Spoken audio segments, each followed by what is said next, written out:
está la señora Isabel Linares Ponce, quien nos acompaña. Ella está en búsqueda de su señor padre, el señor Juan Alfonso Linares, de 85 años de edad. Él ha desaparecido el 24 de octubre del 2022 y Isabel aún mantiene la esperanza, como todo hijo, de poder encontrar a su padre. ¿Y por qué justamente está en Huánuco buscando a su padre? Es porque el señor Juan Alfonso pues es originario de Huánuco, ¿no? De la ciudad de Ambo, y también tiene familia en el distrito de Chaulán. ¿Cómo está, señora Isabel? Buenas noches. Buenas noches, señorita Sandra. Bien, entonces un poco para conocer el tema, para abarcar un poco más y para que la población pueda conocer, hay un informe que se hizo en un medio nacional sobre la desaparición de su padre. Vamos a verlo y de ahí un poco vamos a seguir dándole hincapié a este asunto. Estamos de ti. Regresa, por favor, entre la familia. Te queremos, te necesitamos, yo te necesito mucho. Juan Alfonso Linares tiene 85 años de edad y está perdido desde hace 8 semanas. Él vivía en Canta, pues hace algún tiempo había decidido alejarse de la ciudad y dedicar el ocaso de su vida al cuidado de sus cultivos de palta y maracuyá en su fundo. A pesar de padecer un mal cardíaco que estaba controlado con medicinas, sus días parecían tranquilos. Pero una madrugada de octubre simplemente desapareció como si se lo hubiese tragado la tierra, dejando a su familia angustiada, buscándolos sin resignarse a su ausencia. Mi papá desapareció el 24 de octubre, que fue el lunes, entre las 7 de la noche del domingo, que fue la última vez que le tomaron la presión, y las 5 de la mañana del lunes, que estuve llamándolo para hacerle recordar que tomara sus pastillas. No me contestaba, entonces yo calculo que en ese lapso alguien vino a recogerlo, porque eso es lo que manifiestan los huéspedes que estaban alojados ese día en Fundo Guavayor, de donde mi papá salió.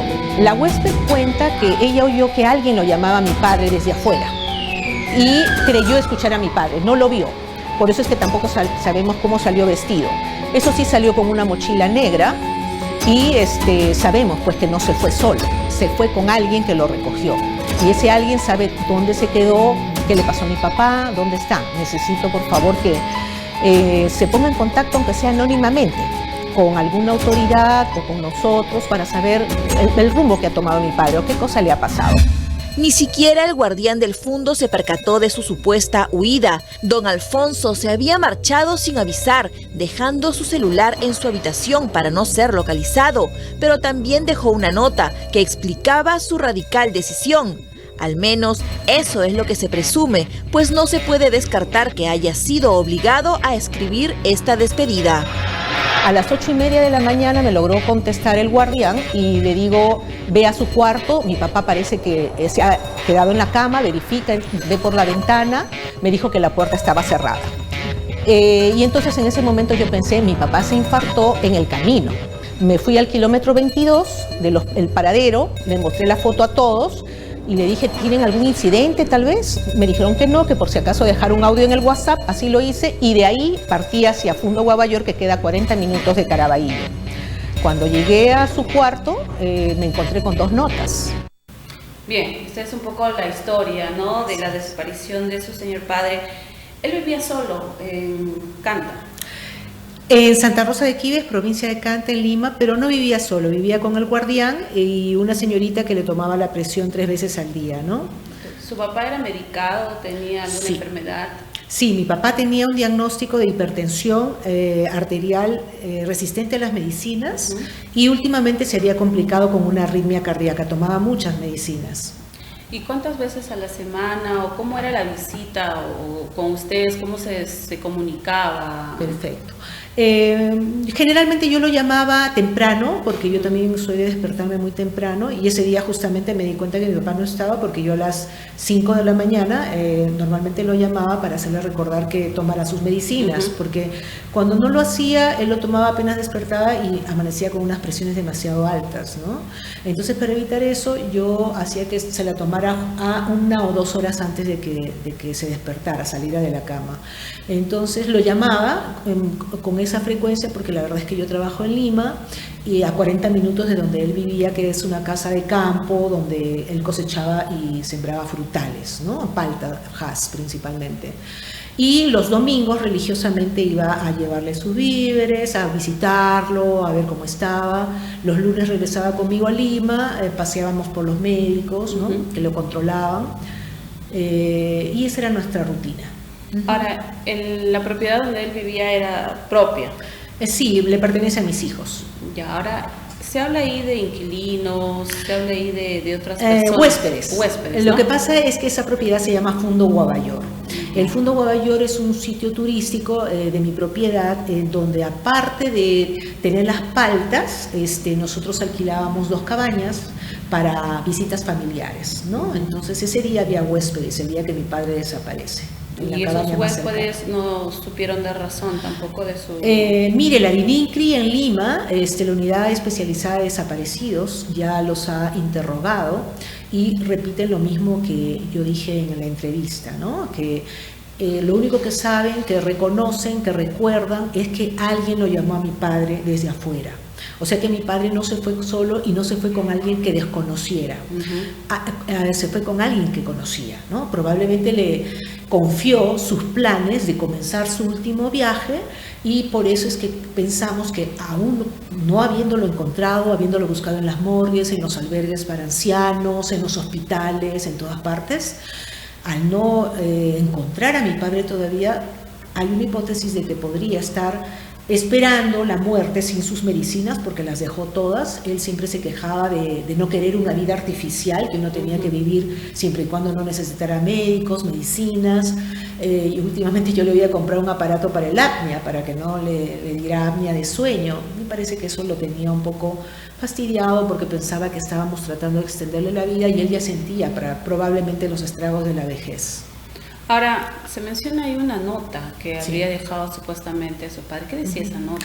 Sí, dentro de un sobre había dejado una nota que decía: hoy 24 de octubre empiezo mi último viaje, espero sin retorno. Y parece que la cerró y después se arrepintió y dijo: tengo que dejar algo más, ¿no?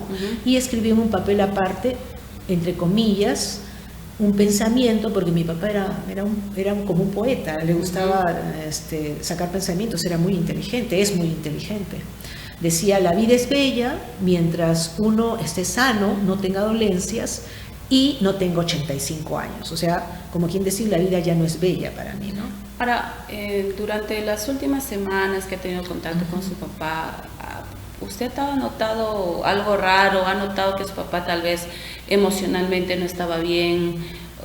¿No? Aparte de lo físico, como usted también ha referido, a veces nos despreocupamos del tema emocional, del tema mental. ¿No se dio cuenta tal vez de ahí, de algo, que algo andaba mal en él tal vez? Fíjese que no, en ese momento, pero ahora concatenando los hechos, sí me doy cuenta que muchas cosas me las decía sutilmente, ¿no? O sea, mi padre era decirme: Tina, ¿tú quieres que quieres que yo viva 100 años, por ejemplo, me decía, ¿no? Entonces era como un reproche, porque en realidad yo quería que lo llevara al médico porque no quería pues que le diera otro infarto cerebral, ¿no? Porque usted sabe que cuando no reciben cuidados médicos no hay la certeza de que a uno le vaya a dar pues un infarto fulminante, ¿no? Podría quedar postrado en cama muchos años y eso era algo que a mi papá le asustaba mucho, ¿no? Y definitivamente qué buena la pregunta que me ha hecho usted, señorita, porque fue un error de mi parte, ¿no? O sea, yo andaba preocupada nada más que por las dolencias físicas de mi padre. Bueno, tienes hipertensión, cardiólogo, te duele la pierna, fisioterapeuta, necesitas vitaminas. Ese domingo le puse una inyección de vitamina D12, por ejemplo, a mi papá se la dejó poner, pero él ya sabía que se iba a ir. Y bueno, pues yo estaba preocupada por su salud física, pero descuidé su salud mental. Yo creo que mi papá, que había sido una persona siempre sumamente efervescente, él cortaba leña hasta una semana antes, sintió esa semana que ya las pastillas ya no le estaban haciendo efecto y entonces sacó su cuenta, pues pienso yo, en algún momento ya voy a perder mi autonomía, se están acabando mis funciones, ¿no? Y tomó esa decisión. Yo pienso que si hubiera tenido un acompañamiento terapéutico, psicológico, hubiera podido hacerse a la idea, ¿no? De que era inevitable, pero que tenía que estar con nosotros. O sea, en realidad yo quiero dejarle un mensaje a mi padre y el mensaje es el siguiente. Papá, si tú ya decidiste no ir al médico, no tomar las pastillas, vamos a respetar tu decisión. No es que nosotros te queremos hacer vivir para siempre, pero por favor, papá, es algo inevitable, yo creo que es algo que incluso dice la Biblia, los hijos tienen que cuidar a sus padres hasta el final. Y sabes que particularmente, papá, han pasado ya casi 4 meses, pero yo te extraño, al día de hoy mi mamá también te extraña, te pide perdón por todas las veces que ha sido impaciente contigo. Mis hermanas también hay veces no han tenido tiempo de visitarte, pero yo sé que te aman. Ahora todos te están extrañando, papá, y tú sabes que hemos sido nosotros muy unidos, y yo no me voy a resignar a que te hayas ido y no aparezcas nunca. Yo te voy a seguir buscando siempre. Así es que si estás bien, por favor, aunque sea, llámame. Si decidiste no regresar y quieres seguir viajando y que te alcance la muerte en algún sitio, yo lo voy a entender. Pero, por favor, llámanos para saber que estás bien. Por favor. La fe es lo último que se pierde. Cierto. Se dice, ¿no? Desde acá esperamos de que se logre encontrar a su padre, ¿no? Y eso también es una reflexión para todos los hijos que tenemos, tal vez padres adultos mayores, para preocuparnos más de ellos, no solamente físicamente, sino también emocionalmente, ¿no? Para ver qué es lo que les molesta, qué es lo que necesitan. Como se dice, cada adulto ya cuando es ancianito se va volviendo como un niño, ¿no? Y a veces no sabemos entender esa situación. Eso nos llama a mucha reflexión, como vuelvo a indicar a los hijos. Ahora, esta búsqueda de su padre también está siendo seguida por la policía. ¿Hay una investigación? ¿Se le está brindando el apoyo necesario o es que como no aparece ya la policía dejó de buscarlo? Mire, efectivamente mi padre no es el único desaparecido en este país, no existen muchos desaparecidos, niñas, niños, ¿no? Yo en este camino que hemos estado volanteando, pegando afiches hasta Cerro de Pasco, visitando pastores, visitando morgues, insistiendo en el Congreso, ¿no? Insistiendo en las comisarías, me he dado cuenta de que efectivamente muchas de estas cosas quedan en el olvido porque uno tiene que resignarse. Me he cruzado con bastante gente en este calvario que estamos sufriendo, con personas que dicen haber perdido también a sus seres queridos y que bueno, han tenido que resignarse nada más porque verdad, aumentan y aumentan los desaparecidos en nuestro país y parece que las autoridades no se dan abasto, ¿no? Gracias a Dios, como yo soy insistente, la carpeta fiscal bajó de una investigación de 8 meses a 3 meses que ya se cumplieron, porque también por la edad de mi papá, pues 8 meses es demasiado tiempo, ¿no? Y con las condiciones de salud que tiene mi padre, cada día es un riesgo más de que se pueda infartar. Entonces, sí he recibido apoyo, inclusive tengo que agradecer a la policía de búsqueda y rescate que estuvieron peinando la zona, la propiedad, por ahí por Yangas, por Canta, la policía canina especializada también ha estado buscando, pues en el caso de que mi papá pudiera haber muerto por ahí, ¿no? Y por nuestra parte también nosotros hemos estado contratando cuadrillas para buscar el río, buscar en las quebradas. Yo le agradezco muchísimo a la gente solidaria de Huánuco, de la selva, que ha difundido en sus redes sociales con mucha solidaridad hacia unos desconocidos completos que somos nosotros y que en realidad nos han apoyado con sus oraciones, nos han apoyado con compartir la noticia de la desaparición de mi padre a través de sus face. Yo les agradezco bastante, de verdad. Ojalá que Dios siempre los bendiga, les dé una larga vida y que los llene de cosas buenas. Ahora, ¿usted no sospechan de nadie, tal vez de una persona cercana, como es la que tal vez en algún momento se ha acercado más a su padre en las últimas semanas? ¿No tienen ese mínimo sospecha? ¿O qué hipótesis manejan al respecto de la desaparición de su señor padre? Aparte de la hipótesis de que mi padre puede estar paseando solo o refugiado en la casa de alguien, ¿no?, al cual ella ha dicho, fíjate, tengo 3.000 soles, no sé, mensuales, y yo te voy a pagar una pensión y alójame hasta que me dé un infarto, ¿no? Entonces podría ser, la DINICRI piensa que es un caso complejo. ¿Por qué? Porque mi padre tenía una cuenta en el banco, pero que no estaba a su nombre. O sea, en la agencia, la propietaria y la dependiente dicen que mi padre sacaba dinero de esa cuenta del BCP, pero no hay una cuenta del BCP a su nombre ni con su DNI en soles. Entonces mi padre, pienso que en su ingenuidad sacó una cuenta a nombre de un tercero y él pensó que mientras tuviera la tarjeta y mientras tuviera la clave era su dinero. Pero fíjese que a estas alturas la única persona beneficiada con la desaparición completa de mi padre, si hubiera desaparecido completamente, sería el titular de esa cuenta, porque en la propiedad yo en realidad dejaba que se quedara con toda la cosecha de paltas y nosotros cosechábamos entre 8 y 12 toneladas de paltas al año. Entonces, ahora que las estoy cosechando yo me doy cuenta que era bastante dinero realmente, ¿no? Y a pesar de que mi papá le prestaba a todo el mundo, le regalaba dinero a todo el mundo, etcétera,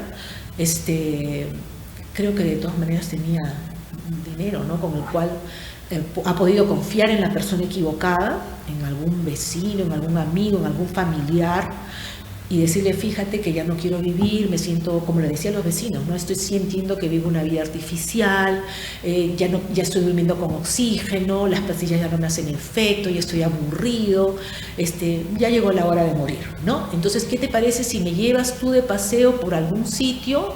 Llévame a Huánuco, por ejemplo, ¿no? Que está mi familia, o llévame a Amazonas. ¿Y cuánto tiene usted? Bueno, tengo en mi cuenta, no sé, tanto, X. Y quizás lo llevaron a mi papá unos kilómetros y algo le pasó a mi papá. También es una sospecha que está manejando la DINICRI, ¿no? Porque teníamos varios vecinos con comportamientos muy sospechosos, muy sospechosos.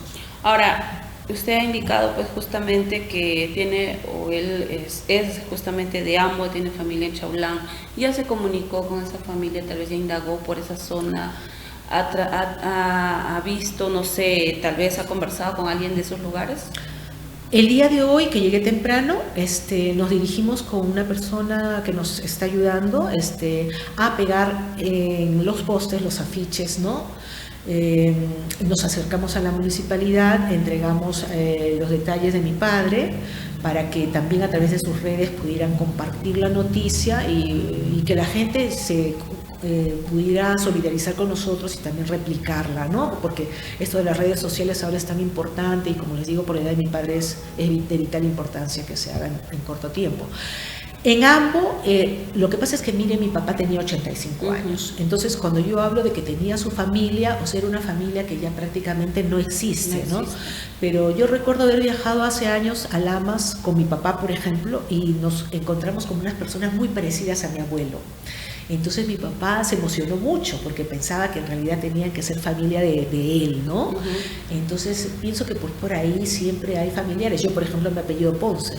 Mi madre era de Caina, es de Caina. Entonces yo hay veces, cuando he visitado Caina, encontré una persona que también se apellida igual que yo y puedo darme cuenta que somos de alguna manera parientes, ¿no? Entonces tal vez mi papá, viajando, ha encontrado personas también que podrían ser sus parientes, secundarios o terciarios, digamos. O sea que hay la posibilidad, pero que sean sus hermanos, eso no, porque ya todos viven en Lima. Ahora, ustedes como familia, ¿cómo están? Ustedes son 3 hermanos, me cuentan. 3 hermanas. Hermanas. Bueno, ¿qué le puedo decir, señorita? Desafortunadamente, el dolor quizás se manifiesta de diferentes maneras, ¿no? Entonces, de verdad que yo soy la única que está buscando a mi padre, me apena decirlo, pero es que yo tengo una hermana viuda, por ejemplo, que se murió el esposo con el COVID, tal vez por ahí la justifico, ¿no? Ella tiene que ver por sus hijos, tal vez ya no tiene tiempo, ¿no? Mi otra hermana vive en Londres, entonces, deben de tener sus motivos por los cuales no están buscándolo, ¿no? Pero la relación que tenía yo con mi padre era distinta porque yo era su tutora. Él siempre decía, yo te agradezco, Tina, porque tú desde el año 2005 has asumido voluntariamente ser mi tutora. Yo veía por él, lo llevaba al médico, lo visitaba, se da cuenta, estaba pendiente de sus gastos, de qué cosa necesitara, todo. Y entonces para mí, señorita, a mí se me ha perdido más que un padre, un hijo. Porque así yo lo veía a mi papá ya, ¿no? Yo creo que a eso le llega a pasar con todos los seres humanos. Primero somos hijos y cuando nuestros padres envejecen a tal punto de que se hacen tan dependientes, nosotros empezamos a ser padres de nuestros padres, y entonces nuestros padres se vuelven hijos, y esa era la condición que tenía mi padre. Por eso es que a mí es como si se me hubiera perdido un hijo, de verdad, y yo necesito que regrese a casa, porque esa es la ley natural. Yo a estas alturas, ya que él tomó mi mano cuando yo era pequeñita, ahora yo necesito tomar su mano en ese momento final del camino. Bien, no puedo hacerlo solo. Como te vuelvo a decir, la esperanza es lo último que se pierde. Deseamos de verdad que esta historia tenga un final feliz, ¿no? Esperemos que tu papá, como tú dices, tienes esa esperanza de que esté viajando, ¿no? De que esté conociendo, tal vez necesitaba salir, ¿no? Y esperemos que sea así. Y que la persona que lo tenga le diga: Alfonso, todavía te están buscando, tu hija te extraña, tu esposa te extraña, te dice que le disculpes, ¿no? Que va a ser diferente a partir de ahora. Eso es lo que me ha prometido mi mamá, ¿no? Entonces yo estoy segura de eso, porque de verdad que, como dice el refrán, ¿no? Uno le da valor a algo recién cuando ya no lo tiene. Es cierto. No sé si nos pueden poner la fotografía, por favor, de Juan Alfonso. Tenemos la fotografía.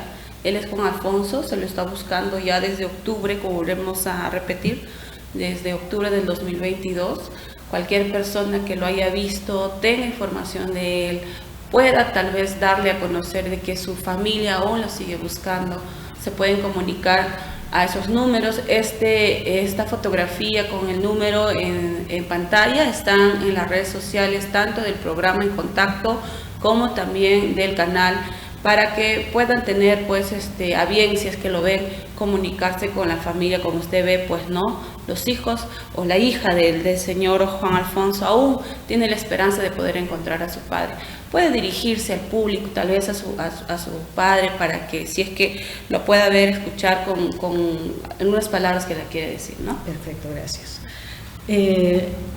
Queridos paisanos huanuqueños, yo les agradezco mucho el tiempo que han tenido para ver la entrevista. Yo estoy segura que muchos de ustedes que tienen un gran corazón, un buen corazón, sienten, empatizan con nosotros en este momento. No se imaginan lo que es la angustia de perder a alguien que quieren, porque cuando uno muere, y todos vamos a tener que pasar por esa pérdida de que se nos mueren los papás, los familiares, bueno, uno los llora los días y siempre los recuerda, pero saben que ya están en algún sitio, con Dios o con lo que uno crea, ¿verdad? Pero en este caso, cuando una persona desaparece, como es nuestro caso, hay la incertidumbre para siempre. Y yo lo voy a seguir buscando a mi papá para siempre, hasta que lo encuentre vivo o muerto, ¿se dan cuenta? Entonces, por favor, ayúdenme a encontrarlo. Papá, si tú me estás escuchando, nuevamente te repito que si te fuiste, como dice tu carta, porque para ti la vida ya era una agonía y ya no querías los cuidados médicos, respetaremos esa decisión, papá, claro que sí. Si tú nos has puesto en esta situación, definitivamente la vamos a respetar, es tu decisión, es tu vida. Pero por favor, permítenos estar al final de este trayecto contigo, así como tú siempre estuviste con nosotros cuando nosotras éramos vulnerables. Y papá, ¿sabes lo que a mí me da más pena? Es que no me pude despedir de ti de manera adecuada, porque no sabía que era la última vez que te iba a ver esa víspera. Quiero agradecerte a nombre de mis hermanas y de mí, pedirte perdón a nombre de mis hermanas y de mí y de mi madre, si en algún momento hemos sido injustas contigo, y finalmente decirte que te amo, porque nosotros siempre decíamos que el amor se mostraba con los actos, ¿verdad? Pero no es suficiente, papá. Yo creo que he debido decirte que te amaba y quizás no lo sabías, pero te amo, papá. Yo sé que tú también me amas y por favor, trata de entender eso, y si me estás escuchando, regresa, papá. Gracias. Bien, Isabel, como vuelvo a decir, esperemos que tenga un final adecuado para ustedes, sobre todo, y hacer un llamado a la población o al que pueda tener tal vez alguna información de qué le pasó a Juan Alfonso o de dónde está Juan Alfonso, ¿no? Tal vez hacerlo llegar, si tiene miedo de decir qué es lo que pasó o dónde está, puede hacer las llamadas de forma anónima, ¿no? Comunicarse con Isabel de forma anónima para calmar sobre todo la angustia de esta familia, la angustia de una hija que viene buscando a su padre ya hace más de 4 meses, que lamentablemente pues uno hasta, como dijo Isabel, no, si se te muere un familiar, lo lloras, lo sufres, lo llevas en el corazón, pero sabes lo que le ha pasado, pero si se desaparece, estás con la angustia siempre porque no vas a saber qué es lo que ha pasado con esa persona. Esperemos que se pueda tocar el corazón la persona que sepa algo de Juan Alfonso y poderse comunicar con la familia, ¿no? Decir qué es lo que ha pasado, así sea de forma anónima, como volvemos a indicar. Isabel, gracias. Espero que esto también sirva un poco para que la gente reflexione un poco sobre no esperar, como se dice, ¿no? Cuando ya no hay alguien, de decir lo mucho que sientes por esa persona. Así es, señorita. Muchísimas gracias, Sandra, por el espacio. Y ya muchísimas gracias a todos ustedes. Bien, amigos, así nos vamos a ir a una pausa y retornamos.